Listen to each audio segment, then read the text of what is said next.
Good afternoon. It seems as if I haven't been with you in like months, and I know that's not true, but it is really good to see all of you and such a full house today. So thank you for being here. The first order of business would be the approval of the January 23rd minutes. Is there a motion for approval? So moved. Excuse me, I have a question real quick about the minutes. We've had a couple discussions about conversations being captured in the minutes. And there are a couple conversations around, I see that, I'm not sure who prepared the minutes. Yes. I see that you captured the questions and gave the answers or responses, but there are several, I think, really relevant to that conversation questions that aren't captured in the minutes.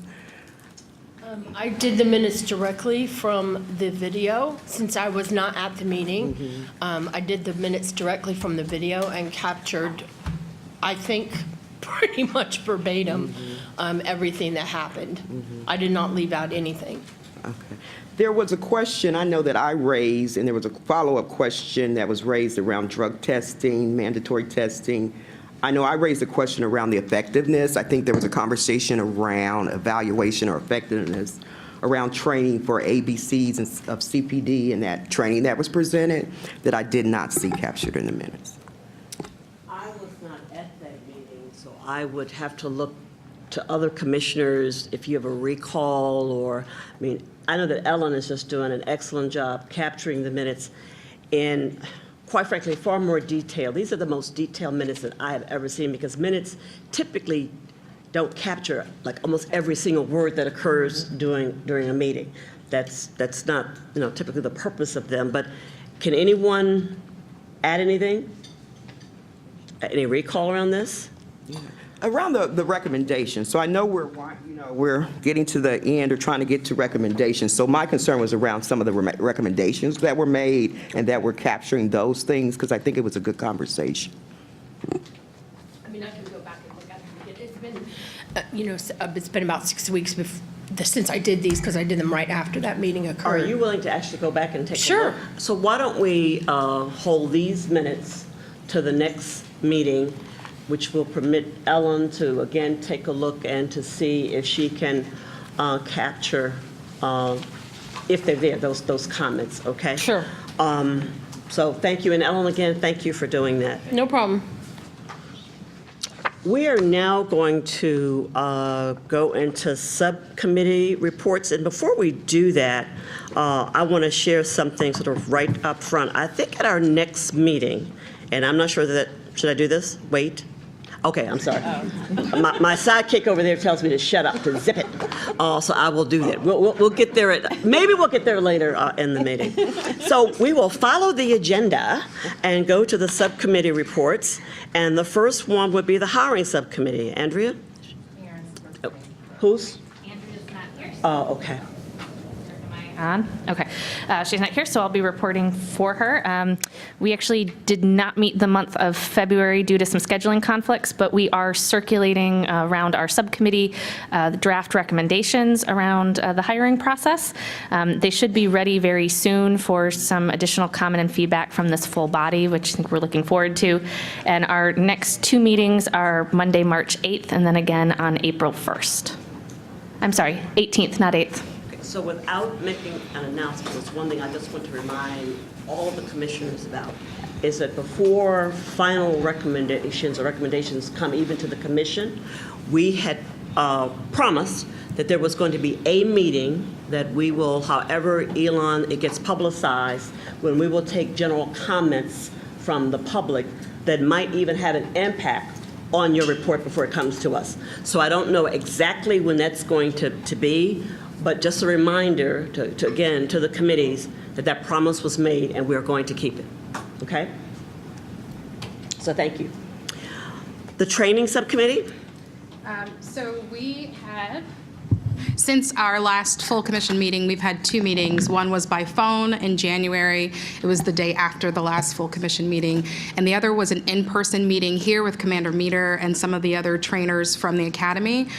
We sent them a list of questions prior to meeting with them, and then had close to a 2-hour, I think, Q&A with officers, just getting some clarity on who the instructors are, more in-depth questions about the curriculum. We've actually relayed and reviewed all of the curriculum that was sent to us, so it was a lot of documents and PowerPoints.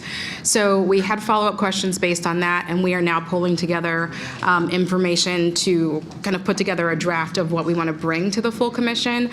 Our next meeting is not scheduled yet, but will happen before our next full commission meeting. Thank you. Dr. Jones is not here. Is there a report from the 21st Century Policing? Okay, thanks, Tracy.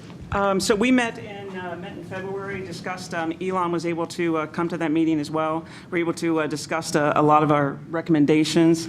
And we're looking in the areas of building trust with the community and also with training. And so we were wanting to possibly meet with the training committee to make sure we're not overlapping research and recommendations as well. And we do not have a meeting planned for March as of yet. Thank you. And hot topics, Vlad? All right, so we had, since the last meeting, we had just one meeting in person, which was actually just right before this meeting.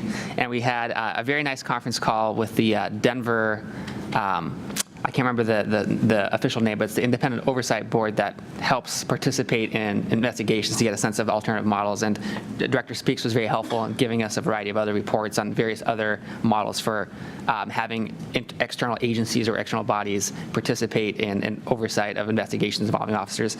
So I think we have we've gotten a very good sense of what the models are, what the pros are, what the cons are, what the kind of implementation challenges are. We also started looking into kind of the technology side, and again, Director Speaks was very helpful in providing us a report from last year that Public Safety wrote, kind of laying out a really amazing flow chart of all the various software that officers use, and kind of the need for kind of a more coherent strategy for making sure that everything is maintained and things like that.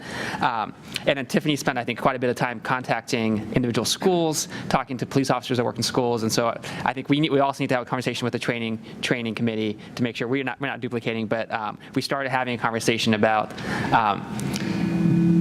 incorporating perspectives from folks from other countries where the police work a little bit differently, where there's a lot more patronage, a lot more corruption, and making sure that officers in Columbus have a sense of where those folks are coming from.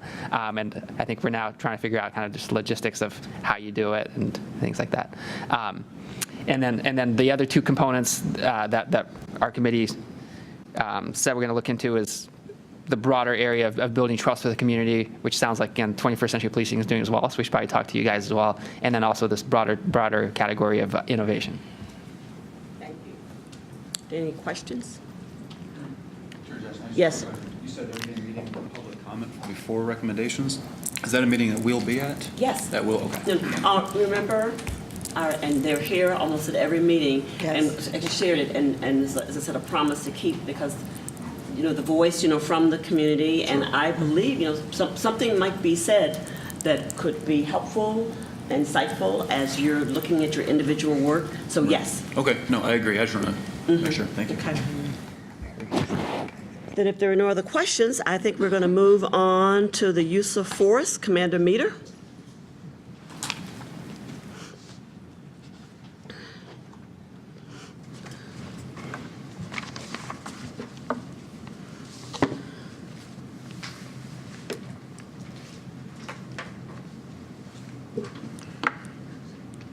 Chair Jackson, Commissioners, welcome back to the Columbus Police Academy. As stated, I'm Commander Bob Meter. I'm the commander of the Training Bureau. And today we're going to be talking about Columbus Police use of force. As you all saw in preparation for this, we were having some technical difficulties. I wanted to begin with a video, but we're going to have to skip the video in deference to having a solid technical presentation here. As you see to my left, there's a lot of uniformed Columbus officers here today, as many of those are my staff. These are They hold different positions within the Training Bureau. They are subject matter experts in force, and they are going to be here to respond to any questions. I am extremely proud of these men and women, and I'm also proud of all of the men and women of the Training Bureau. You have not met them, or maybe you've met them on the second time that we met and we ran through some scenarios. But I would just like for them to introduce themselves, how long they've been on, and their education level and their position in the Academy, beginning with Sergeant Cheatham. Hello, everybody. I'm Sergeant Chris Cheatham. I'm the Defensive Tactics Sergeant here at the Academy. I have a bachelor's degree in sociology. Criminology, I was with the division for 23 years and permanently assigned here at the Academy for 3. Thank you. Good afternoon. I'm Officer Patrick Veer. I'm a full-time defensive tactics instructor. Work with Sergeant Cheatham. I've been on the department for about 12 years. I did criminal justice at University of Toledo. Also received my MBA from Ohio Dominican University while I was employed here for the division. So, and I've been in this assignment about 3 years. And when I was on patrol, I worked the north side of Columbus. Good afternoon. My name is Matt Ryan. I'm also a full-time defensive tactics instructor. I've got 15 years on the department, and I've got a bachelor's degree in criminal justice through Ohio University. Good afternoon. I'm Officer Catherine Kirk. I'm assigned to the advanced training section where I've been for about 10 years. I have 18 years with Columbus Police. I have a bachelor's degree from Ohio State University in sociology and criminology, a bachelor's degree in anthropology with a minor in forensics, and a Juris Doctor from Capital University. And I'm also a defensive tactics instructor. Good afternoon. I'm Officer Tom Page. I've been with the Division of Police for 28 years. I have my undergraduate degree, my bachelor's of science from Ohio University, my master's degree from The Ohio State University. I've also done some other work at Capital Law School. So I'm considered a use of force expert, written up expert reports for our division, and testified probably in the grand jury over 100 times, okay, on use of force and that type of thing. That's me. Welcome, everyone. Thank you. Good afternoon. My name is Lieutenant Dennis Jeffrey. I've been with the division for 23 years. BA from Ohio State in political science and MBA from Franklin. And I do all our mental health stuff, which mainly encompasses CIT. We have a mobile crisis unit in our Narcan program. Good afternoon. My name is David Justice. I'm lieutenant over Advanced Training Section, which covers defensive tactics and our ordnance unit as well. I've been with the division for 25 years. I have my bachelor's degree from Ohio State, Bachelor of Science in Psychology, my master's degree from Boston, and I'm currently a candidate for my PhD. Ladies and gentlemen, now you know, you got a little snapshot as to who leads the Training Bureau, and there's many more that aren't here, but this is a very well-educated group, and we take what we do very seriously. So we'll go ahead and begin about what we're going to talk about today. We're going to begin there at 12 o'clock with reporting force on how a use of force is reported. We're going to take a very quick look back on, I think, 3 slides as to what Columbus looks like. Then we're going to spend most of our time in the use of force stats. In front of you, you have the 2017 use of force report. That report is an annual report that is produced out of this Training Bureau. The primary author of that is Officer Catherine Kirk. It bears my name. I take responsibility for it. And also Matt Ryan, Officer Matt Ryan from Defensive Tactics tabulates the what you would know as TASER CED. After we break down the use of force stats, we're going to look at the impact of race and sex. We're going to talk about the assault on officers, because that's certainly a big part of when we end up using force. The conclusions and recommendations are something that I do every year at the conclusion of the use of force report, and I'm going to highlight 2 of those at the end of this. So let's go ahead and begin with reporting force. So we're going to take a look at our directive. And I'll read it verbatim. This is how we define use of force. The exertion of energy or the actions of personnel in the performance of their duties used to direct or control another's movements or actions. The use of force may be implemented to control resistive or aggressive behavior toward the involved personnel, Other personnel, third parties, or property. When I began, we called this a use of force. Then for several years, we called it an action response to resistance, because that's what it is, an action response to resistance. And then recently it was changed back to use of force. Within the use of force directive, it says when reasonable, sworn personnel should try to de-escalate a situation, use trained techniques such as building rapport, communication skills, taking cover, etc. This is not an all-inclusive list. Had I been able to show you the video, you would have saw a de-escalation technique. Chief Bash will follow me in the presentation, and he will show you a use of force from a body camera video. Talking about a level 4 through 7, and you don't know what that is because I haven't explained that yet, but what the involved personnel must do is to render medical aid, and then they must immediately notify an on-duty supervisor. Once the supervisor receives that, it says this comes out of our supervisor manual. The investigating supervisor shall respond to the scene when notified of a use of force. The supervisor shall review and ensure the completed use of force report, a form U-10-128, which you have in front of you, and we're going to break that one down too, has all the appropriate information included and shall return the report to be completed if necessary. So this is the use of force report. We're not going to break it down at this point, but you have it in front of you. And then the sergeant also has to complete a data processing sheet, which is a two-sided form, and that is a big part of how we tabulate the stats that you have in front of you. So let's take a quick look at Columbus. We know that Columbus is growing. We know that our last population that I got last September was that we're just under 900,000. We could probably see some varying stats here, but we know that the city itself is just less than 1 million, and the metro is over 2 million. The Columbus Division of Police has to cover 225 square miles, and who's actually covering that? This is in your use of force report, but there are over 2,200 total personnel, that's civilian and sworn. The reason I highlighted here at the bottom that there's just over 1,000 people assigned to patrol is because that's who's going to be using force the most. The others that would be common to use force are in SWAT in our INTAC unit, which is our tactical unit that does narcotic search warrants. As previously stated in my presentation, we have over 100 10 codes that we must respond to. We're going to highlight 2017. That's the last full year of our completed stats. That is our 2018 report will be out in a few months, but clearly we've had these stats, and that's why we're going to highlight that. I will show you one slide on a look back over the last several years on force and what that looks like. In 2017, we took over 1.2 million calls to the radio room, and I'm going to contrast this here in a little bit, but that's the number of calls that radio took, both 911 and non-emergency. And that's all we're going to look back at Columbus. All right, let's take a look at our use of force stats. This is in the use of force report that you have in front of you. How do we collate the stats? Where do those come from? It comes from all of these sources that we have available within the division.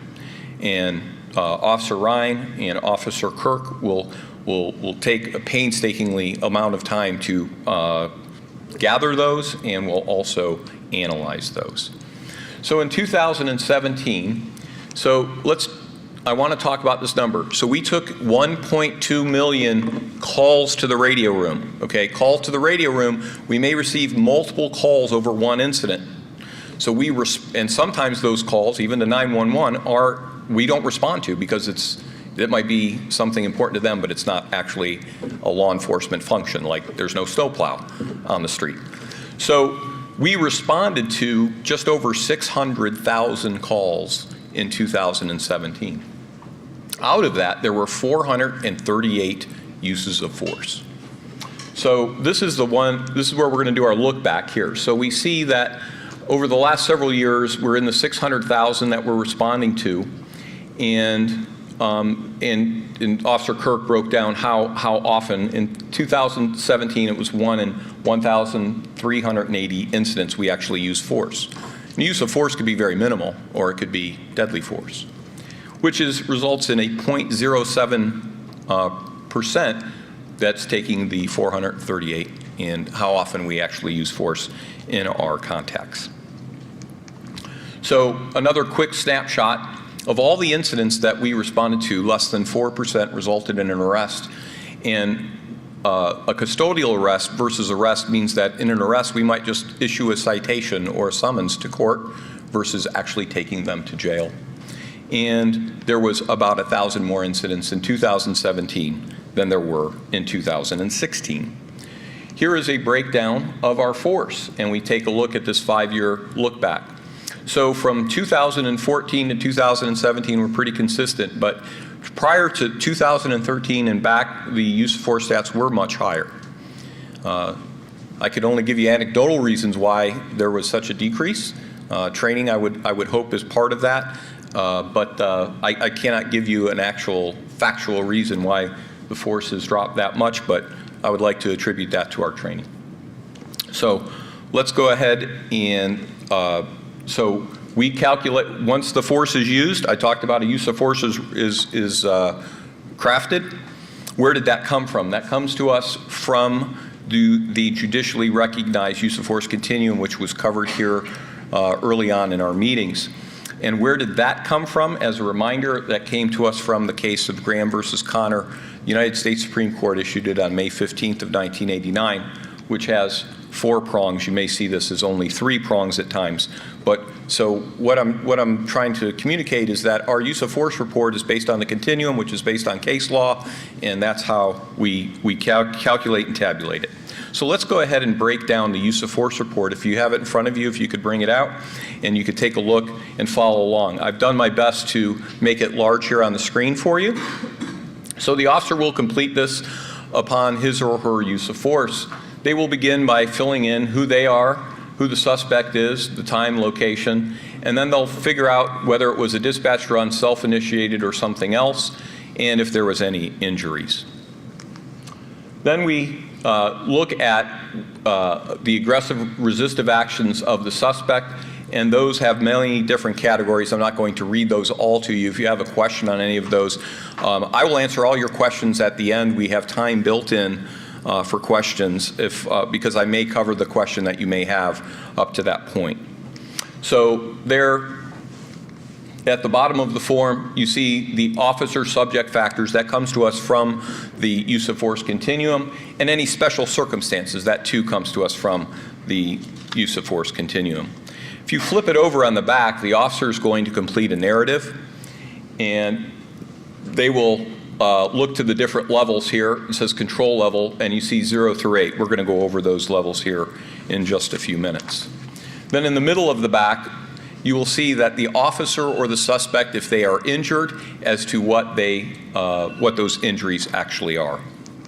And then you saw that the supervisor shall respond when there's a use of force, and the supervisor will complete their investigation.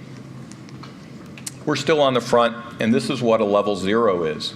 A level 0 is checking the handcuffs to see if they're locked and if they're gapped and locked. If they're complaining, if a distraction device was used. What's a distraction device? A distraction device may be in a narcotic search warrant where narcotics shoots knee knockers into a window. That would be a distraction device. Or if a taser is sparked for compliance. If you haven't seen the taser sparked, I believe we have a taser here that we can demonstrate any of these techniques to you. A level 1, and you see the different types of level 1. That might just be a joint manipulation where maybe a wrist is locked out or an arm bar is locked out, and it lists the different types. Again, if you would like an example of any of these, we can provide those. So out of a level 1, there was just over 1,000 injuries, 1,246 injuries, and not uses, not injuries. And so we break down exactly where, how those resulted, and there was just over 100 injuries that resulted out of that, out of different techniques. So a level 2 would be a chemical spray. We know that to be mace. So out of those 604,000 responses that we had in 2017, that resulted in 164 uses of mace, and the parens is the number of officers that were involved in those incidents. So there's 224 officers using mace 164 times. So the use of force report is going to be completed for the use of mace unless, I got ahead of myself on a taser. So next we have the taser. Taser is a level 3. You're going to see that as a CED or electronic device. And here is the supervisor manual. We're going to complete the use of force report and a taser report unless any of these are present. So if we use a taser against a prisoner who's handcuffed or otherwise restrained, then that report will not suffice. A supervisor, typically a sergeant, will have to craft an investigative letter. Or if there's 3 or more cycles used against one individual, or one taser is used against multiple individuals out of the same incident, multiple tasers used in the same individual during the same incident, or if there's an accidental discharge of the taser where the taser is deployed and the incident is somewhere other than a police facility, such as at the beginning of shift. Those who did ride-alongs probably saw the officers do that. Or the incident occurred at a police facility and a suspect was present at that time. Or if at the beginning of the investigation the supervisor believes that the taser is outside of policy, then he or she will begin to do an investigative letter, complete an investigative letter. There's also a use of taser report. You should have that in front of you also. And the supervisor will complete the officer will complete the use of taser report. So we have some numbers on taser.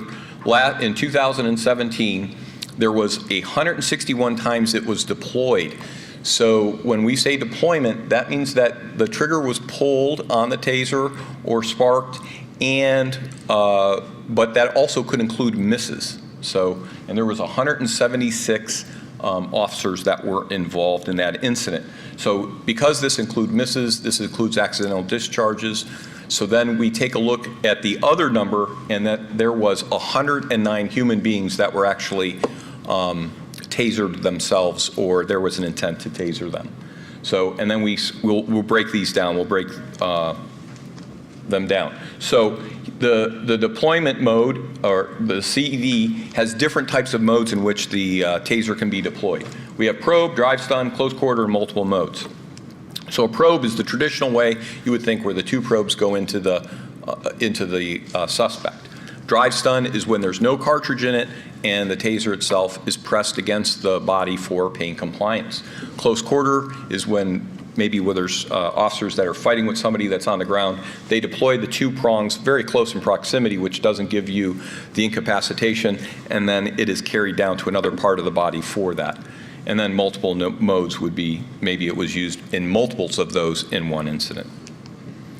So we take a look at a several-year look back. I was here as a lieutenant in 2004 in the training bureau when we received the tasers, and that was just a pilot program, and I believe we just had 2 out initially.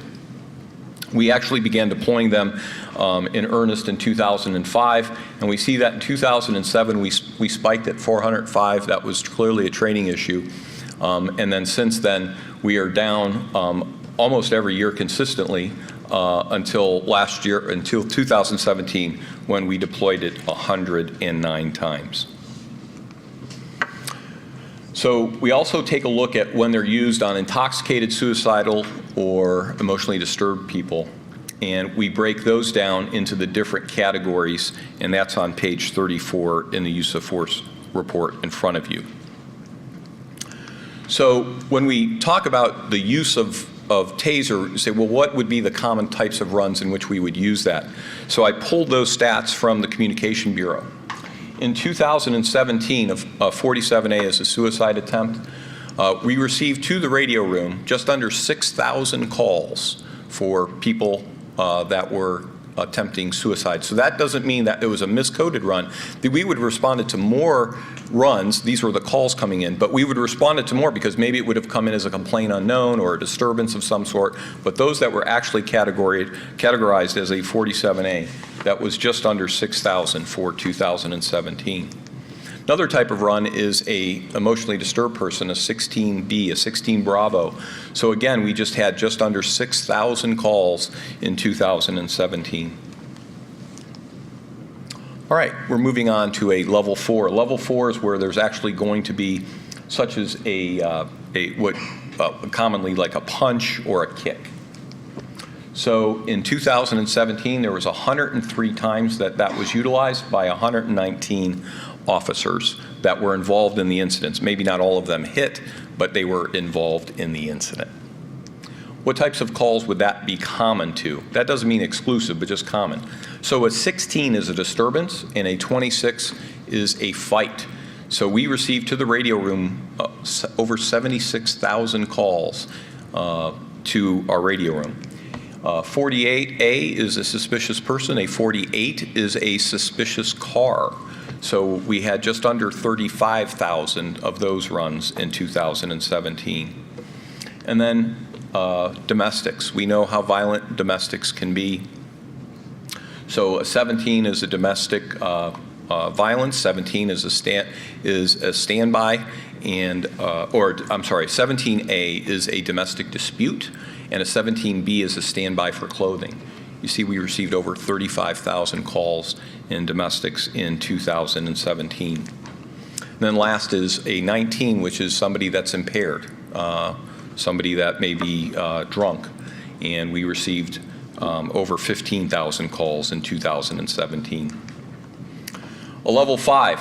A level 5 is going to be a baton or is going to be a flashlight. Of the over 600,000 calls in 2017, a flashlight or a baton was used 6 times.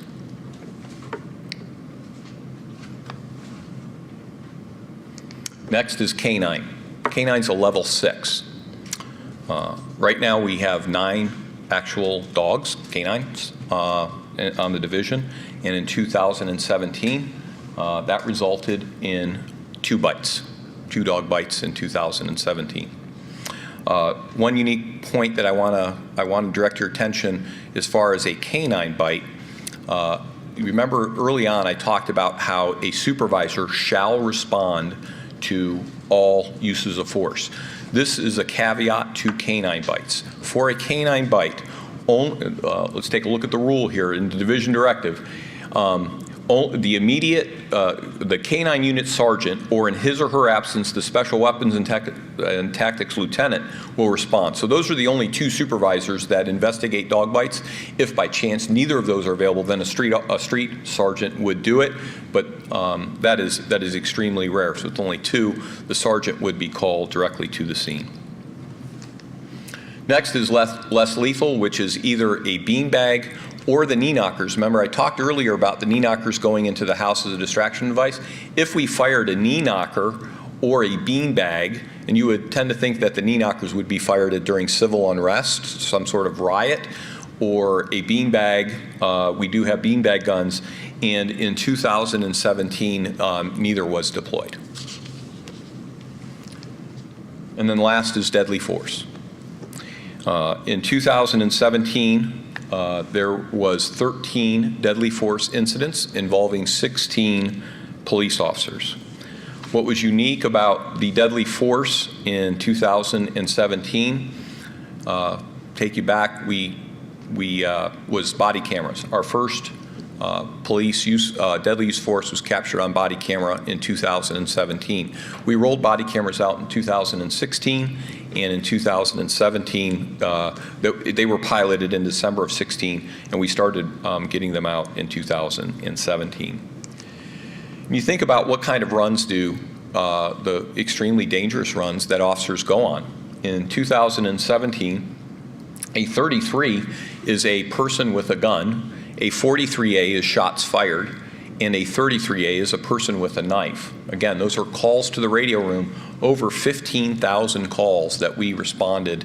Not necessarily there was exact calls, 15,000, but that's how many times the radio room was contacted. Those are extremely dangerous. That resulted in 13 deadly uses of force.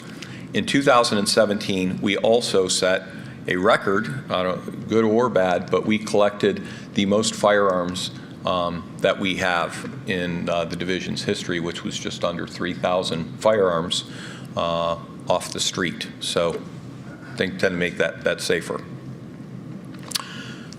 All right, we're going to shift to race and sex. These are who is getting arrested.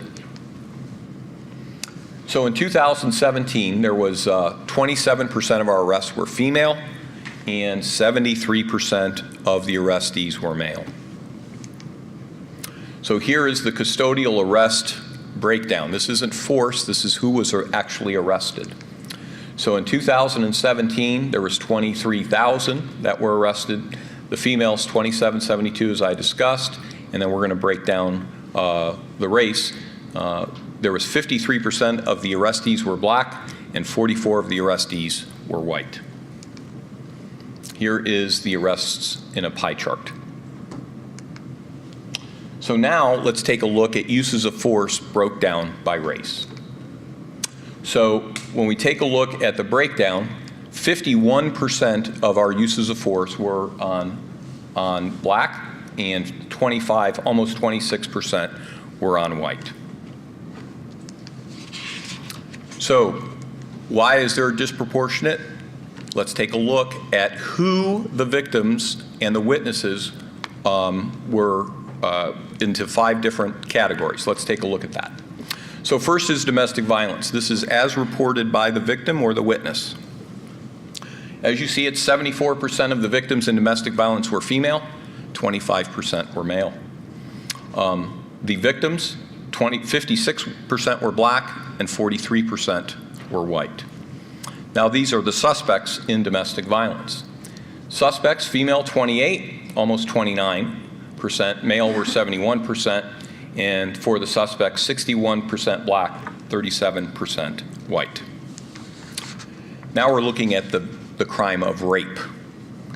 82%, almost 83% of the victims were female, and 17% were male. Of the victims, 41% were black and 57% were white. Suspects in rape.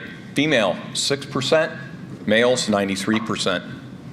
Blacks, 53, almost 54%, and white, 45%. Aggravated assault.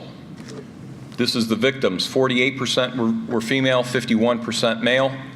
The victims, 56% were black and 42% were white.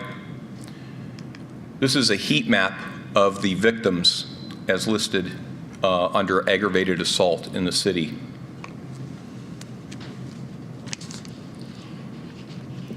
The suspects in aggravated assault, 32% female, 48% male, 65% black, 33% white. The crime of robbery. 31% of the victims were female and 68% were male, and 49% were black and 46% were white. And of the suspects, 10 female, 90 male, 78 and 21 respectively for black and white for the suspects for robbery. Now we're going to shift to homicides. We set a record that we hope never is broken in 2017, and that was the most number of homicides that we've had in the city of Columbus at 145 homicides. Let's take a look at the victims.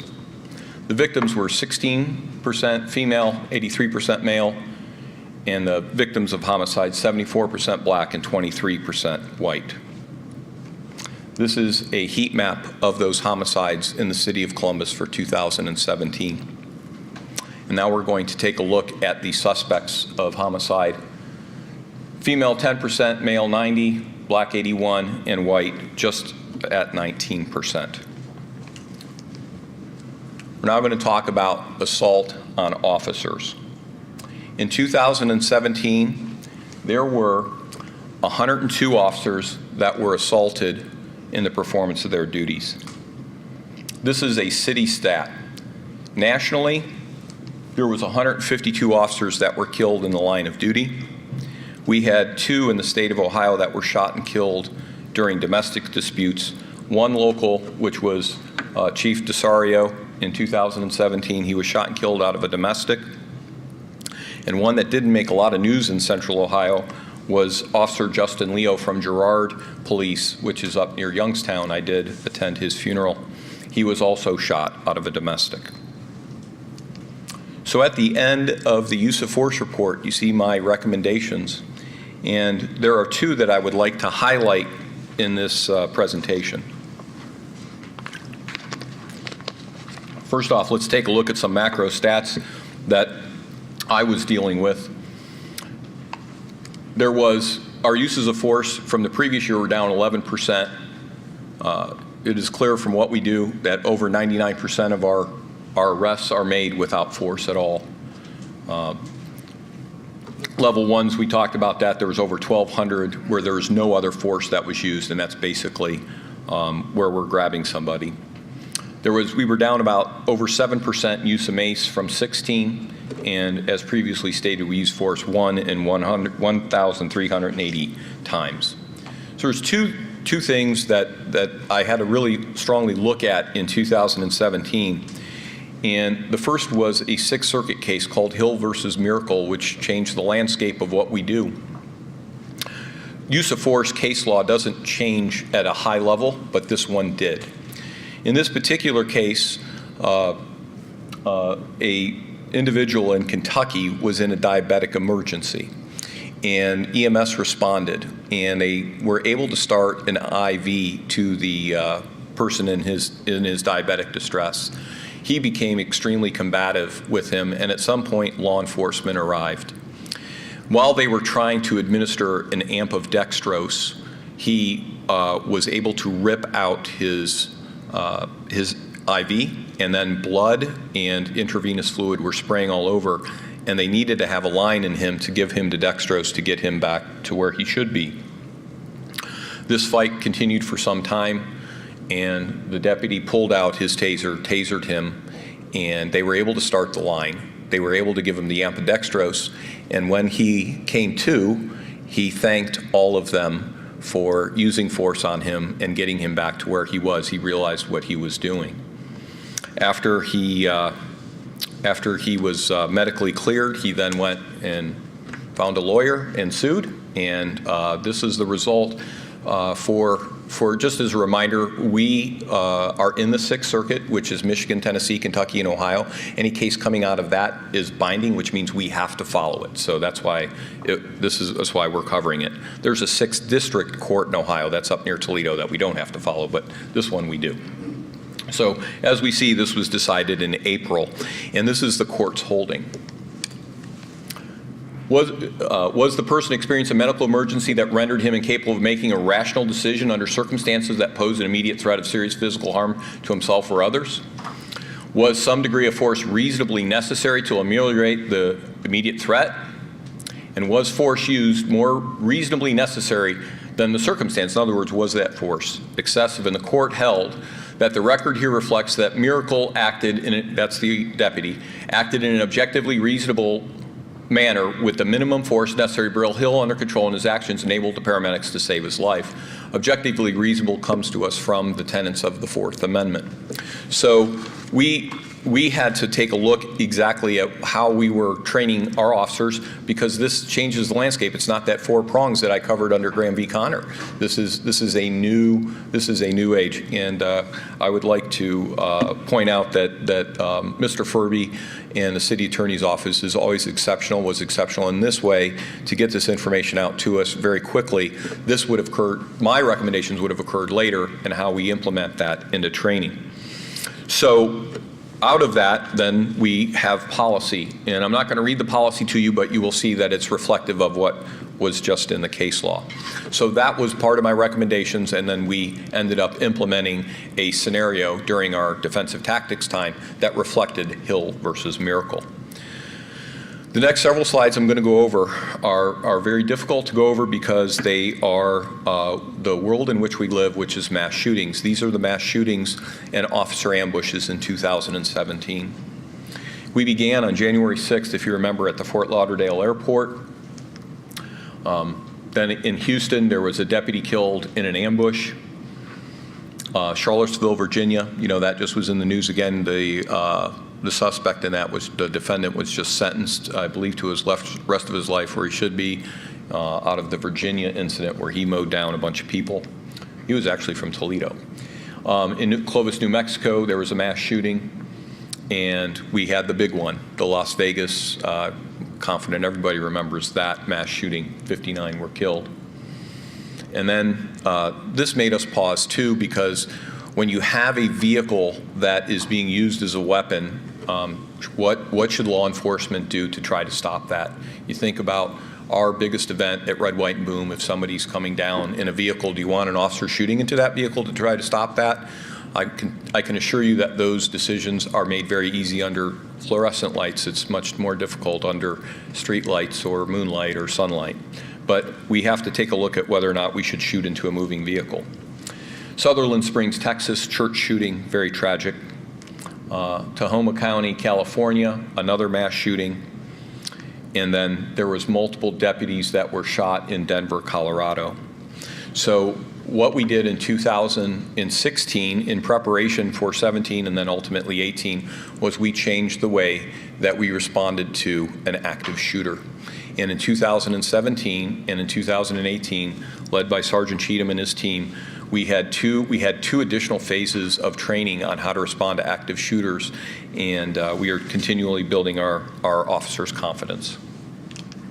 Ladies and gentlemen, I talked about reporting force. Very quick look at Columbus. Spent a lot of time on use force stats.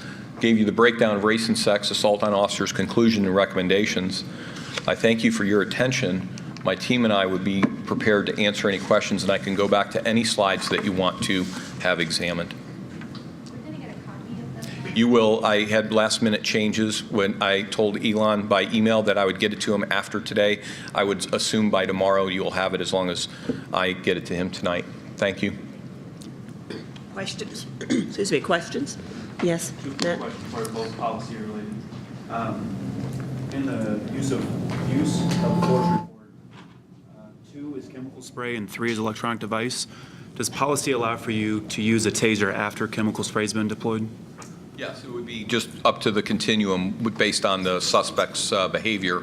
We could go up and down any of those. There's no inhibition to say once you've used one, then you can't use it again or use something else. Okay. The reason I ask is there's been some cases where people have caught on fire after that. They've been sprayed and then the spark created something. So I was curious of the policy on that. And the other one is you talked about the vehicles. Does policy allow for you to shoot into a vehicle? Policy does allow it under extreme circumstances to do so. Cool. Thank you, sir. Other questions?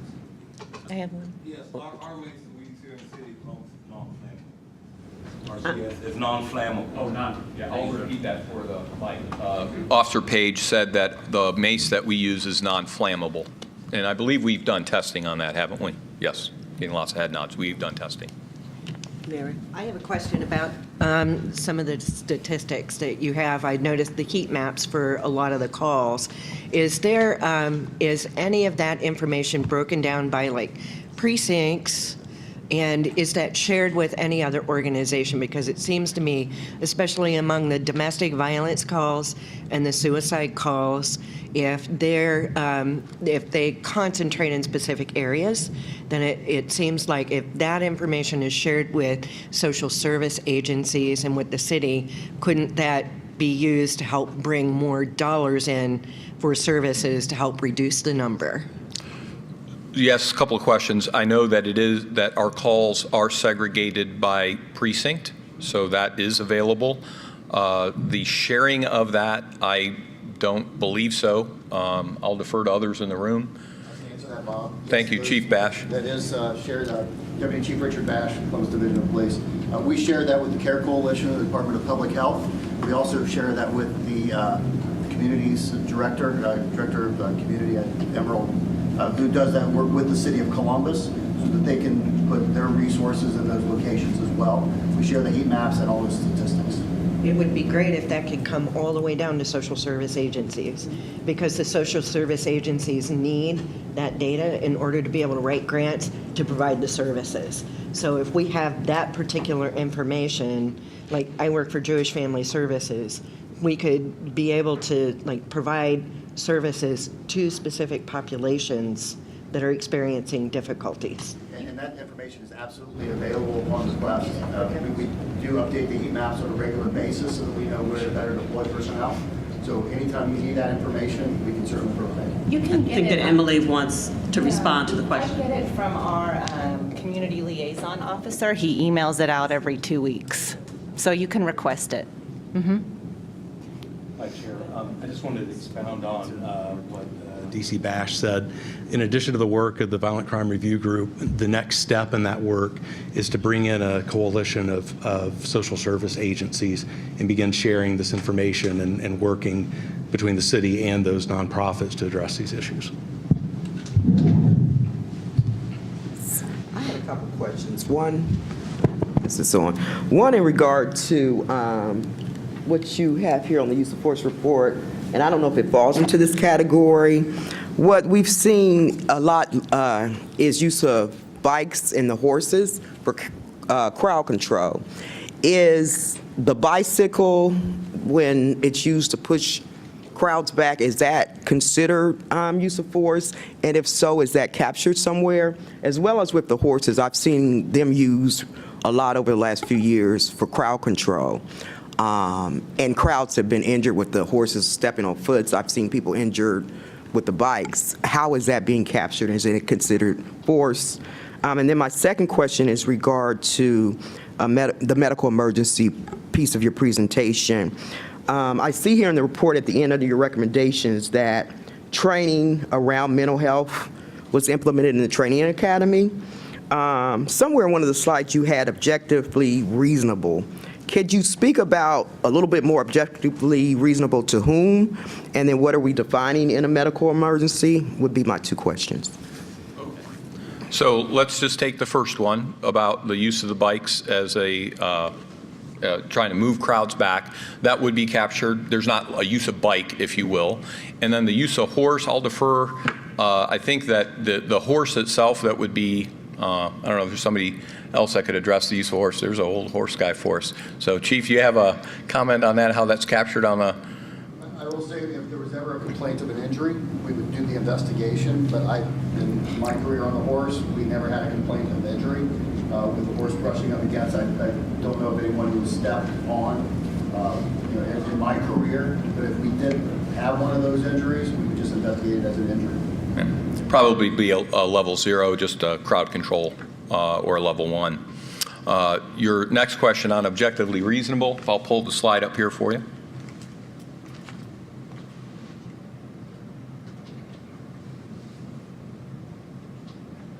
So while you're pulling the slide, would there be any, I mean, as far as recommendations, because of this being the capital city and there's a lot of folks downtown and the bikes and dogs are used, would that be something that needed to be added, or would that be a recommendation? Do you think there's enough of that use that it needs to be captured?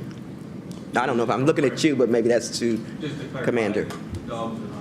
I mean, I'm sorry, horses and, I apologize, horses and, the horses and the bicycles. And so I've seen it a lot in these actions and rallies where when there's large crowds that the bikes are used. So I'm just wondering, is that something that it's being used so much because of this being the capital city and there's lots of crowds and things, especially over the summer? Is it something where that needs to be captured from your perspective? I don't think that we need to have a separate category there on when we use the bikes. I think we just need to say what the bikes were used as, just like if we hit somebody with a baton or a flashlight, we would categorize that in one. So under Hill versus Miracle, the objectively reasonable doctrine, I want to fully understand your question. Objectively reasonable is how the U.S. Supreme Court has interpreted the reasonableness clause to the Fourth Amendment. And so if you're looking for me to define on how that's used on a particular individual, that's going to vary upon the circumstances of that particular behavior of the, in this case, patient or the suspect. So if I'm hearing you right, you're saying the definition for objectively reasonable is defined in the Fourth Amendment? That's the origin of it. It's not defined there. Okay. You could look at law review articles, you could look at U.S. Supreme Court decisions, and they're going to address on what is objectively reasonable versus subjectively reasonable. In other words, what you believe, what I believe would be subjective, but what would be objectively reasonable. I'll defer to the former judge if you have you want to opine on objectively reasonable. I choose not Okay, I'm not being facetious. I'm just, there's not, is it fair to say that you're not going to find one working definition of objectively That's reasonable? correct. Fair. Real quickly, Bob, Commander Meter. Oh, thank you. I can read you what the Supreme Court said in Graham versus Connor. The Fourth Amendment's reasonableness inquiry is whether the officer's actions are objectively reasonable in light of the facts and circumstances confronting them, without regard to their underlying intent or motivation. The reasonableness of particular use of force must be judged from the perspective of a reasonable officer on the scene, and its calculus must embody an allowance for the fact that officers are often forced to make split-second decisions about the amount of force necessary in a particular situation. That's how the Supreme Court defined it in Graham versus Connor. Yes, Mr. Wilkinson? Some uses of force are excessive. If they are, do you keep a database of those uses of force for particular training purposes, for one? And if somebody is declared to have used excessive force, do you use training as a remedy to retrain that person on that particular behavior? All right, Dr. Wilkinson, thank you for the question. I did ask Lieutenant Bernhardt from Internal Affairs to attend the meeting so that he can address the outside of policy use of force. But you talked about it, how it intertwines with training. So when we do not train from our outside of policy uses of force. There's very few, so we don't really try to glean anything from an outside of policy. We would address that through the disciplinary system. If there is as a result of the discipline, it oftentimes results in retraining. And that's when we bring them in, we look at what they did, and that's what Sergeant Cheatham and his team does. They look at what they did, how they did it, and then develop some training a la carte for them, if you will, to retrain them. So yes, that is the case oftentimes when there is discipline. I think I remember from the last presentation you did that you actually show or have examples of uses of force that you can show recruits or cadets. That is standard. Yes, we've done that for many years. Even before body cams, we had the cruiser cameras for years, and we'll use those, or we'll use other agency videos that we can capture. Yes, sir. Okay, thank you. Okay. I have a quick follow-up question. The reason I was asking about shooting into vehicles, as I'm sure you're aware, ISIS puts out Inspire magazine. They've encouraged vehicle ramming, knife attacks, things like that. So I'm for the policy in certain circumstances of shooting Very vehicles. limited. Is there a threat for that to be changed? The reason I ask is when you said that during your presentation, it sounded like maybe you were concerned that they were going to change the policy where you would no longer be allowed to shoot. Or is that just standard? And Matt, thanks. I didn't mean to imply that. I know how I said that, and I understand how maybe that came off. What I said, that when those vehicle attacks happened, and prior to that was Nice, France, but that didn't happen in 2017. We have to take a strong look at our policy. That's not my shop's job, but we always train to policy. But no, to my knowledge, and I'll defer to Chief Quinlan, Chief Bash, if there's any indication of that. But if I didn't mean for that, but we take a look at our policy when anything like that happens and make sure that we're congruent with where we should be with best practices and what kind of crime trends are out there. Because if we go back 20 years, we wouldn't have talked about the homicide bomber. So. No, I agree. Fair. Current with the threat, I think the policy Yes, is sir. accurate. I would- But to your point, Chief Bash, are you able to speak to that? Is there any concern for that being changed? I don't believe so, but we have the interim chief here, so I know what he's speaking. We don't train officers to shoot into vehicles or shoot from vehicles. However, in a life or death, deadly force situation, untrained techniques are allowed to be used with justification. Okay. So it's not a force-limiting.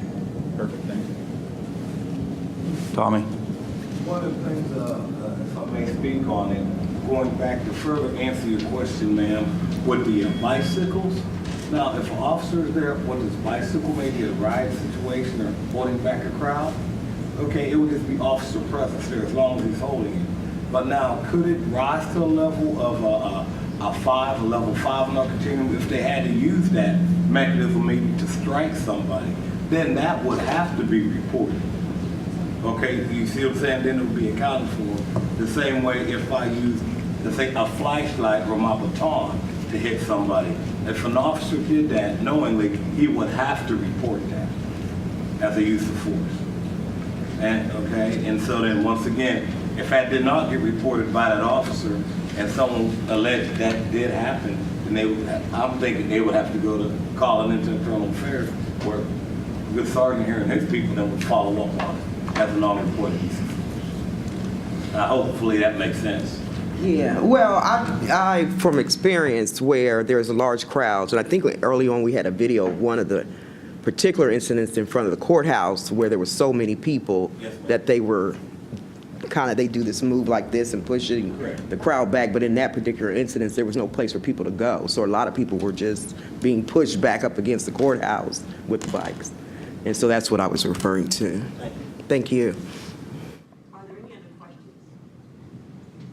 Then thank you, sir. Thank you, Chair. Thank you, Commissioners.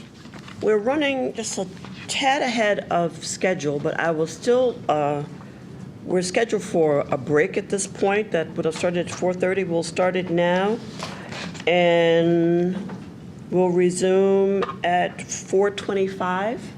Begin 4:25.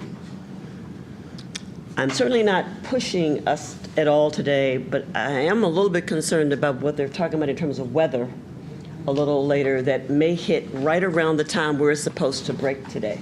So I am, kind of keeping that in mind. But we'll take about a 15-minute break. We're going to continue our discussion of use of force with Deputy Chief Richard Bash. So, Chief? Very much. I appreciate that. Again, I am Richard Bash. I'm the Deputy Chief of the Patrol South Subdivision. Fortunately, I've had the experience of being in the Investigative Subdivision, the Homeland Security Subdivision, and also the Patrol North Subdivision. We're going to start this off with a body cam video. The first 60 seconds or so is going to be silent, and then we'll go on from there. Home and I came back this way, but I didn't know he was leaving the scene because he was right, when you can see where the debris is. Okay, so you thought he was turning around and coming back this way? Yeah. So you think he was headed that way when you hit him? Nobody wants to come outside. I've been sleeping. Look, I've been sleeping. People been driving around, parking in front of my house, like driving. I can't even get no sleep. And they come outside running around. I'm on Linwood. They coming around, driving around, circling around. I'm like, what the is going on? Okay. And then nobody's outside. Nobody's scared to come outside. Relax. What the man? I don't know what's going on. No, man. That. That. What? I don't. You're getting. No, that. This is my car, man. Calm down a little bit. No, I'm not okay? calming down. Step back. No, I'm not stepping back. Step I'm back. not stepping back. Step I'm not back. stepping back. This is my car. It's an accident. No, it's my car. You act like you don't care. I'm trying to gather information so I can take the report for you, sir. You need to calm down a little bit. I don't know which. I was behind one. Can you step it up a minute? Which way were you going southbound? I don't know. He was going that way. Where? Were you going that direction? Give me Got 41. Get on the ground. On the ground now. Flip over on your back. 10-3. I ain't doing Flip over on your back now. I want to do. Sir. On your back now. On your back. Kill me then. No. Kill me. On your back. Kill me. No. Kill me. Kill me. I need a 10-3. Car. I don't get it. Kill me. On the ground. Kill me. Now. Give me your gun. On the ground now. On the ground now. On the ground now. Or kill me. All that. On the ground. Gun or kill me. On the ground. Give me the gun or kill On the ground now. Gun, no. Now. Kill me. I'm ready to go. I don't want to kill you. Get on the ground. Get on the ground. No. Get on the ground. Now. Get on the ground. Kill me. No. Kill me then. No. Kill me. Get on the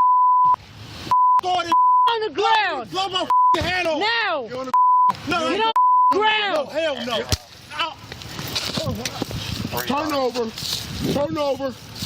Turn over. Turn over. Come on, man. Turn over. Hands on your back. Put your hands behind your back. All right, I'll get the cuffs.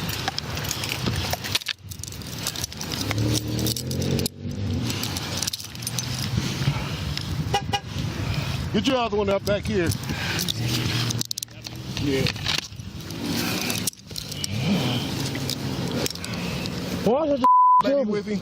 No, she was a witness. He tried to steal her purse. Are you serious? No, he was arguing with me here, trying to steal her purse and take off that way, and he fell, and that's when I pulled the gun on him. Yeah, he's, Go ahead, Sloan. I call the accident. I don't even know if this is a 45 because of the way he was acting. Was he in the car? Yes. Yeah, he was he had an accident, another car. I don't know what happened to it. He didn't want me to shoot him. And I don't know what happened. And I came to tell them that I did. No. No. No. Blow hand off there. Hit you again with the gun? Let me hit you again with it? You want another shot? 95, we're going to need a sergeant for use taser. Copy, outside around.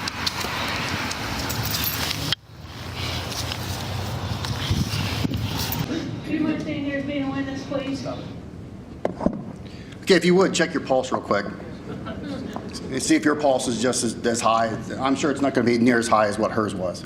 And I show you that because it's really important for you to understand just how quickly something that Commander Meter spoke about, the regular use of tasers and regular uses of force, can escalate into something much more serious. And that's what we're going to talk about today, is the use of deadly force, or more specifically, the investigation of police-involved situations.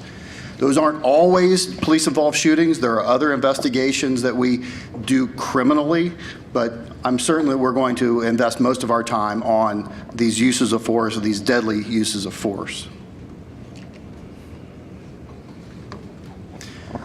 So these police-involved situations can involve certainly the use of deadly force, but could also involve an in-custody death. We have had those, unfortunately, throughout the years where we get into a wrestling match with someone and they have a heart attack. Sometimes we have a situation where a person is in the back of a cruiser, maybe out of a traffic accident. They're not patted down because we're just exchanging information, and they've committed suicide because they had a firearm. Unfortunately, that's occurred. We also have police-involved situations where the officer is shot and they never return fire, like we had just last weekend. The officer was shot, he did not return fire, but the critical incident response team did that investigation. So that's what we're going to talk about. Who investigates these critical incidents? But what I want you to do is ask questions as we're going. I want it to be fresh in your mind. I want you to immediately, when you have something, I may cover it later on, but I'd much rather answer those questions right off the bat so that we can move forward. The Critical Incident Response Team, known as CIRT, handles all of these critical incidents or police-involved situation investigations. And that's done by that unit instead of a sergeant, because this is a criminal investigation, just like a homicide, just like a robbery. So it's conducted very differently.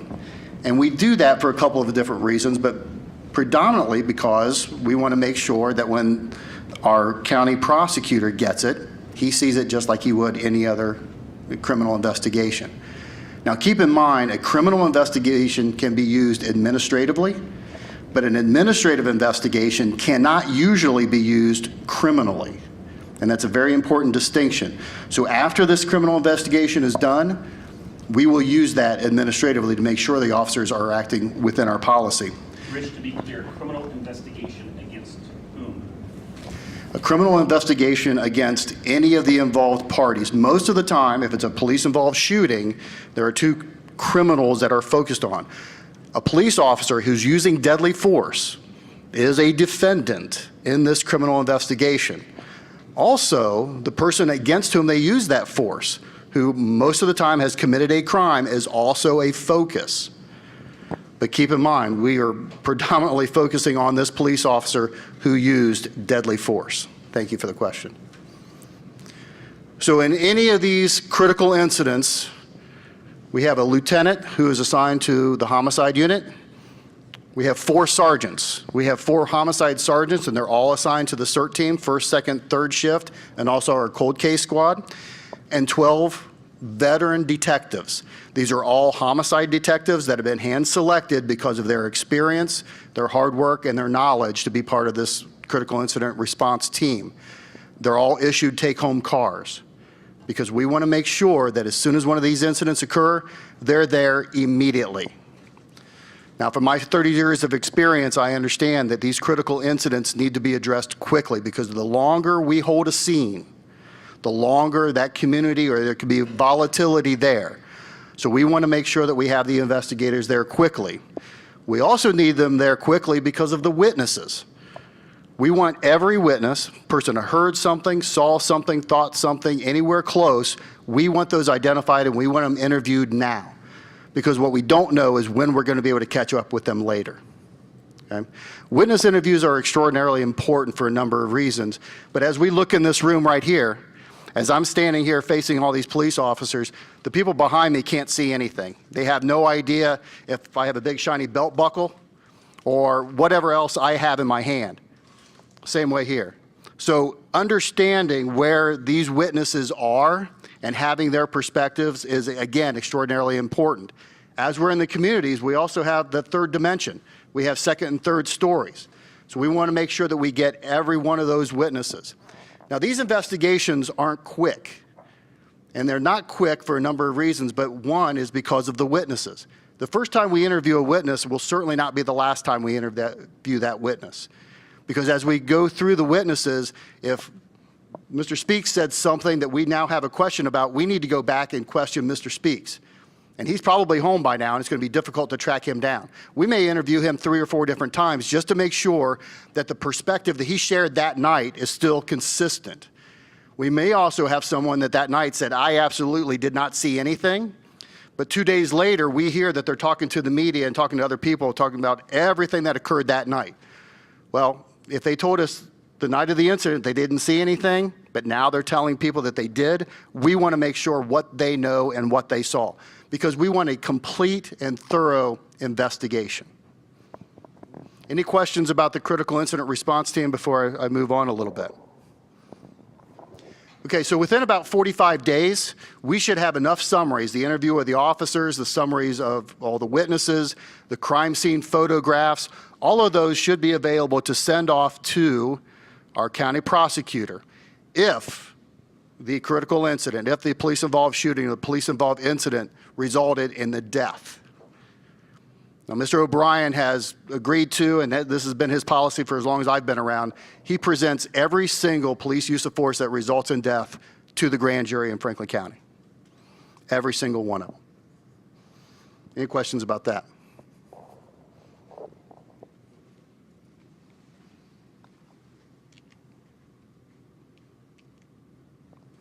Okay. So, yes, ma'am. Is there, so Mr. O'Brien presents the cases, and is there any place where there's been an officer found to have used excessive force or wrongdoing? Do you know?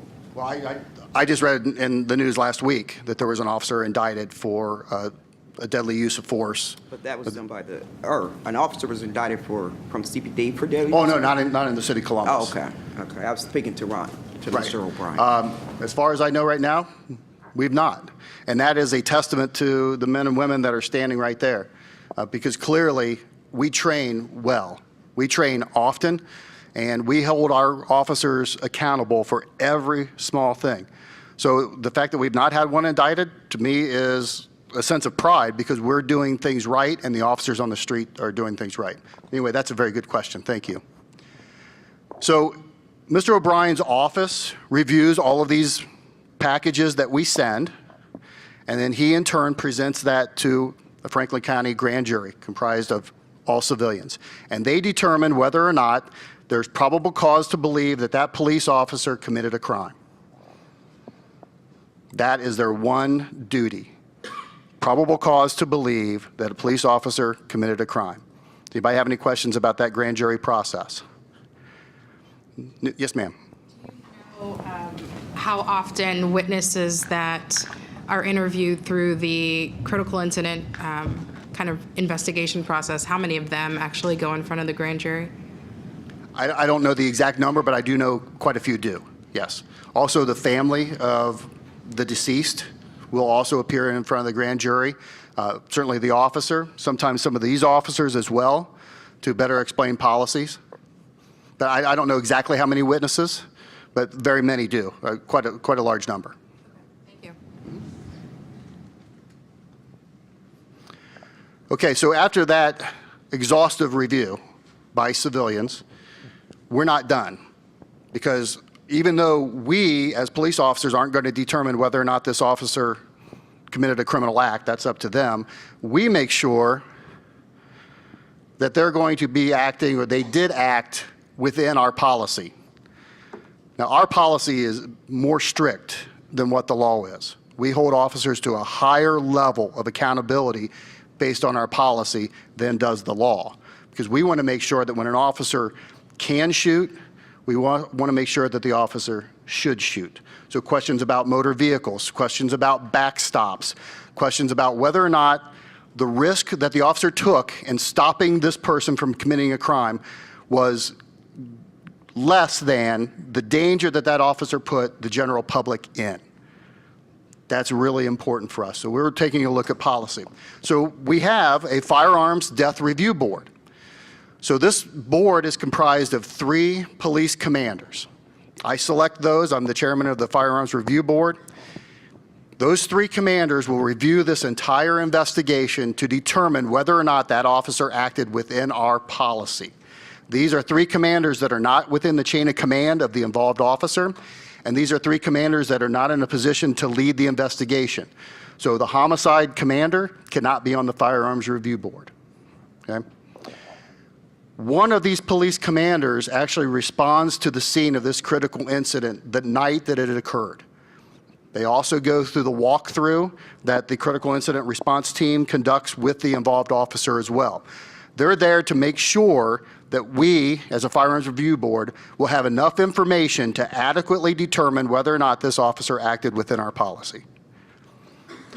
Once that's done, again, it's given to the 3 commanders to determine whether or not they see any policy violations. Sometimes they all agree. Sometimes they don't. And if there's any dissension, because there's a panel of 3, that commander then is obligated to write his dissension, his or her dissension, and the rationale behind it, why they believe that this person violated our policy. Is there any question about the firearms review board? Yes, sir. Same 3 commanders each time? No. Or they're different No, sets each there's a different set. I have a different responder every single month, because that would be, obviously difficult to get up in the middle of the night. Sure. So there are 4 different panels of 3, and they're rotated, so we don't have the same 3 on the same panel all the time. Okay, excellent. Thank you. Commander Meter, are you a responder right now? Congratulations. Thank you very much. So, well, that's really important, because Commander Meter has a depth of knowledge because of his training experience here and his experience as a commander. Being on that firearms review board is extraordinarily important for us. We use that expertise to make sure officers are acting within policy. Any more questions about firearms review board? But we're not done yet, okay? So we've had 2 pretty exhaustive levels of review, but now we're going to the officer's chain of command. Starting from the very frontline supervisor. So if there is a police officer who's involved in this deadly use of force, it starts with his sergeant. And it goes up to the sergeant, the lieutenant, the commander, and ultimately the deputy chief to determine if they believe that this officer acted within our policy. Now, in this scenario, it's ultimately up to the deputy chief to make the determination for that chain of command. But the sergeant chimes in based on the investigation, the lieutenant chimes in, and the commander chimes in. But ultimately, the deputy chief has to determine whether or not he believes that the officer acted within policy. Now, you might be asking, well, if there's a disagreement, because sometimes there is. The Firearms Review Board might say, yes, they acted within policy, but I, with maybe a different perspective, believe that that officer violated our policy because they didn't take into account the backstop as they were pulling the trigger. I don't think he paid enough attention to that, or some other policy violation. Well, if there's a disagreement, we have one more step of review. So we're not done yet. And that last step of review is the chief, or in our case right now we have an interim chief of police, and that chief is then tasked with reading all of the information, that entire package, weighing all of my comments, the comments of the sergeant, the lieutenant, the commander, and the Firearms Review Board to determine whether or not this officer acted within our policies, which you have. So it's an exhaustive review. And it's an exhaustive review because we understand that this is a serious, serious part of policing. And it lends to our credibility within the community. If the community doesn't believe that we take these seriously, then they're not going to trust us. And that's why I think it's important for everybody in this room to clearly understand this process. So when you leave here and people have questions of you, you have a unique understanding. Well, that's not really true. This is exactly how they do it. So you can answer questions every bit as well as we can, because now you know exactly the steps that we go through. Yes, ma'am. Is this the absolute last stop, or does it go to the safety director? No, it's the absolute last stop, unless there are departmental charges.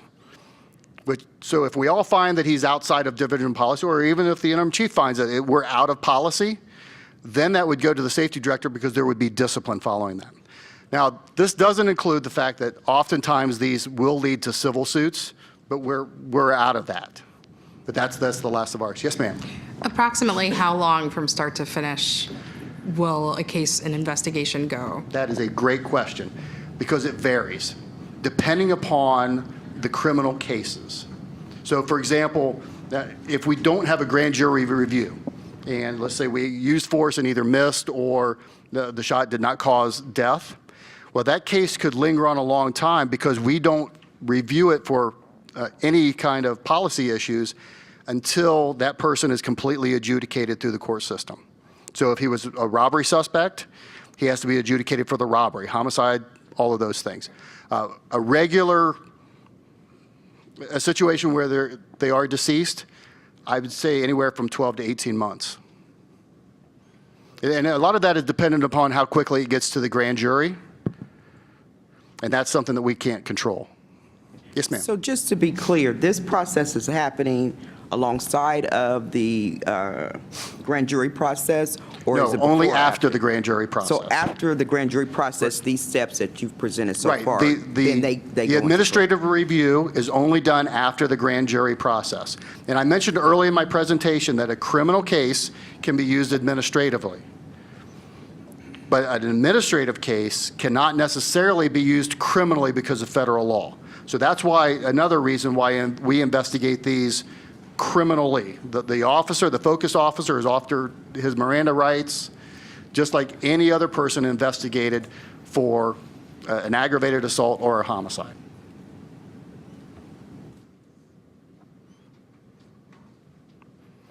I feel like a lounge singer, sorry. Anybody else have a question that I'm happy to answer? And I get you out before the rainstorm. Yes, ma'am. This is an exhaustive process. For the song. You don't want that. It is a very long process, but really the summary itself is pretty simple. And I would love to drag it out, but I don't want to bore you.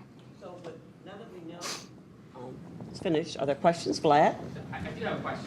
Sure. Kind of maybe asking your opinion and opinion of others. I think there's a perception and a critique of the first part of the criminal investigation, and that the county prosecutor is a political entity who faces elections, and I think there's a kind of a criticism that going to the grand jury is a way to avoid making tough decisions, to avoid alienating groups that may be involved in the endorsement process. And at the same time, the county prosecutor has a lot of discretion in how they present the case to the grand jury. That really, in some ways, kind of leads the grand jury to the outcome that the county prosecutor may prefer. I mean, do you think those are fair criticisms of that process? Are there better ways to do it on the criminal side, not the administrative side? I'm just going to remind the commissioners of something that I shared with you once before. I think it was 2 years ago now. Chief Justice Maureen O'Connor had a task force looking at this very issue, the whole grand jury process. I served on that task force. And probably the strongest recommendation that came, and the General Assembly has not acted upon it, was that a prosecutor in the county where this occurred would not take the case to the grand jury. As a matter of fact, any cases that involved a police officer in a homicide would go to the Attorney General. And so it was, I'll say, looked at, from that perspective. She had very strong views on this, and I don't think she would mind. She's, I think, from the Cleveland or Akron area, and specifically after the Tamir Rice case. And so it was a task force. There actually was only one prosecutor on it. There were a number of judges. There were also some other elected officials. Again, that was the recommendation. Of course, it had to be acted upon by the General Assembly. It's there, and my guess is it's not going to see the light of day. And Chair, I believe that was also a recommendation in the Governor Kasich's report, as well as President Obama's 21st century, I believe. Yes. As well as I think Attorney General Mike DeWine did a report on the grand jury process in Ohio. So there's a bunch of work that was done kind of after Tamir Rice. Have you Let seen me answer some his of question those? first. I don't have anything to compare it to, so I can't really tell you whether it's good or bad. Being a political science major in my undergrad, I like to hold politicians accountable. So if I can vote for someone, then I can hold them accountable for the decisions that they make. If you give it to someone else, I don't necessarily have that power anymore. So just my own personal perspective, I want to hold people accountable for the decisions that they make, and I like to do that at the ballot box. Criticism is that the grand jury process is a way to avoid being held accountable, to avoid having to make these tough decisions, precisely for that purpose, to avoid either one side or the other judging you at the ballot box. Because now it's the grand jury. I can't answer that for Yeah. the county prosecutor. I'm not sure what his motivation would be, so I'm sorry, I can't answer that. Personal just thing. So as a former elected officer of the court, I mean, as a judge and as a city attorney, I am not going to sit here and say to you, for example, that as you're thinking about running, you're not considering the endorsement of the FOP. At one point in this country, in this community, that was one of the strongest endorsements that you could get. And so I think almost any human being would just sort of think about that, but you would hope that the office holder would, in very simple words, do the right thing, even if it means you don't get the endorsement. I think in the 90s, 80s, Mike Miller was the county prosecutor, and he decided as a matter of policy that all police-involved shootings that resulted in a fatality would go to the grand jury. That's been in place as a rule since. They don't have to go to the grand jury. That's been the rule since. The only thing I would say is there'll certainly be questions if they didn't go to the grand jury. So it's been thought about a lot, Glad. It's a great question, but that's been the policy here for about 30 years. And so just to add to that, and maybe you can give some insight, and I'll try to pose it as a question, but if we're pointing to, and I often hear us point to as a city, that all cases are reviewed at the grand jury, but part of why we're here in this commission is to make recommendations on how we can change and build more trust and legitimacy in the process. What recommendations, if we are saying here as a group, and I don't want to put words in your mouth, that there is some recommendation to get us to a place of trust and legitimacy in the process of review, and I think that this process that you presented today is what you feel is stops and measures there, but are there any other things that you feel that would help restore, build more trust in this process? Yes, ma'am, and I'm really glad you asked that question. Every police-involved shooting, when it's done, is a public record. So having this body, people that care about those police uses of force, should really read each and every investigation that they have a concern about so they can speak intelligently about what's in that investigation so that when there is a question that, well, you know, that officer should have been indicted, maybe they can speak intelligently because they know everything that's in that. That's a primary recommendation for me, is to make sure that everyone in the public clearly understand. I don't think the dispatch will ever print them, but they are public records. And you can read it just as well as the people on the grand jury read it. So now you have that same information so you can speak intelligently about exactly what happened. That would be my number one recommendation. So that transparency is available. I wish more people would take advantage of that transparency. It's voluminous. I mean, you will get bored reading it, but by the same token, you will get every shred of information, the same information that I got when I made my review, the same information that those grand jurors read when they made their decision. That's my number one recommendation. Do we post these on the website, or just we have to file a records request to get it? Is there a process for disseminating it kind of in the way that you suggest? They can be posted on the website. We've had those conversations upon occasion as to how we could get those out more quickly and not just a public records request. That's a really good idea, maybe a really good recommendation from a body like this to make sure that that happens.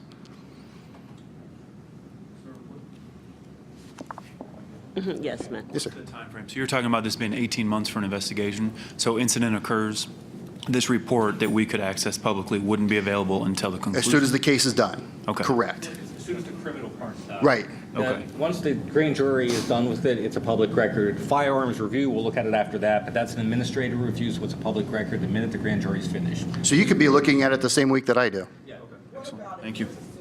I mean, is it still available, or do you It's wait still till- available, it's even still- the civil case is different. A couple years ago said as soon as the criminal case ends, it's a public record. So one of the first things a plaintiff's attorney does, and it's called a 1983 action, which is very unique because these civil rights actions are unique in that the plaintiff's attorney, if they recover $1, they get all their fees. So it makes it a unique action in the law. But one of the first elementary things a plaintiff's attorney will do is make a public records request and get the entire file to review. Any other questions? Thank you so much. This has really you. been enlightening. Thank you so very much. We do not have our next meeting date, am I correct? We do? I thought we did. Is it 27? March 27th? Okay. Be back here again. Back here again? So I think I've shared with folks, I'm like living two lives, one in Columbus and one in Cincinnati. So my calendaring is a little off. If there are no other questions, I think this has been certainly, yes, I'm sorry, there are two, yes. I just had a question. I know in prior meetings, we were getting kind of current event updates. I know there's been a lot in the news around policing with the federal case. Is there someone here? Are we still doing that as a part of this meeting? Are there any updates around where we are currently in policing? I know someone was coming reporting a bit in the early on stages of this Vice Squad investigation, but we haven't had those updates. So I was just curious, are we going to get an update on some of that? So in several meetings early on, we were getting updates on current events. There was actually a place in the agenda. That hasn't happened the last couple of meetings, and I'm just curious, is that going to be ongoing, or is there an update that can be public to the commissioners around? A lot has been in the news recently pertaining to the police department. The chair will set the agenda and we'll be responsive to anything that she sets. Consider, are you thinking about certain things in particular other than what's like in the news? When you say? Well, not in the news. We are all aware that our police force has been, our officer has been indicted by the federal government. And that's been a hot topic of conversation. I serve on the hot topic subcommittee. And so, just to be blunt, so that's where I'm going. And there was space in the agenda where we were actually told that we would be getting like current, that was the space where we would get information that was ongoing currently. If you, and maybe the chief would take a look. Now, sometimes I think things can't come to us because of where they are in the process, right? But if there's some things where we can just do an update, and again, we'll use kind of the hot topics in terms of what have occurred, just a little summary, okay? We'll do that at our next meeting. Okay, thank you. Matt? So we have our next meeting on March 27th. Can Chair, either yourself or Elon or Brian speak to what's the process look like as we get near the end? How many more meetings are we expecting to have? We talked about the one where the public will be able to comment and then one where we'll discuss our recommendations. I'm not asking you to set a final date or anything, but just the overview of kind of where we're going. Absolutely. I think at this point, we are running parallel with the matrix report, and I would expect that to be completed in the spring is what we've said, probably late May, early June would be an expectation. Our hope for the process, and I apologize if I'm saying something that's already been talked through here. We do have additional items that we would be looking at here, additional hot topics specifically, things like de-escalation. Once we are completed with that, subcommittees are going to be given matrix information probably on a rolling basis. So I don't think it would be wait, and get a giant report to review. Once the subcommittees get that information, they'll review it. I think what we're asking is, based on everything that you've seen and heard and learned through this process, would you agree with those recommendations? Do you think they don't go far enough? Are there things that you think they should have considered?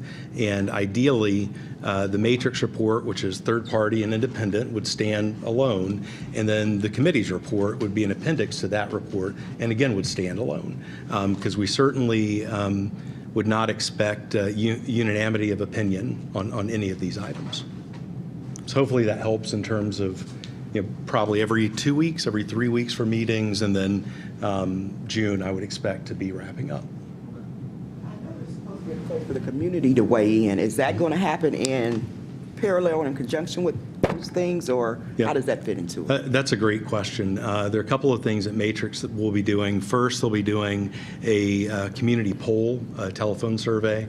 It'll have a 500 sample. Wish it could have been larger, but Columbus is a very expensive place to do polling.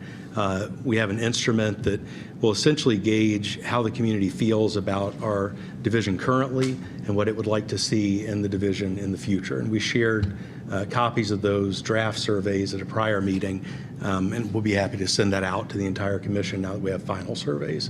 In addition to that, they'll be conducting focus groups. We have a local firm, Rama Consulting, that will be doing that focus group moderation for us.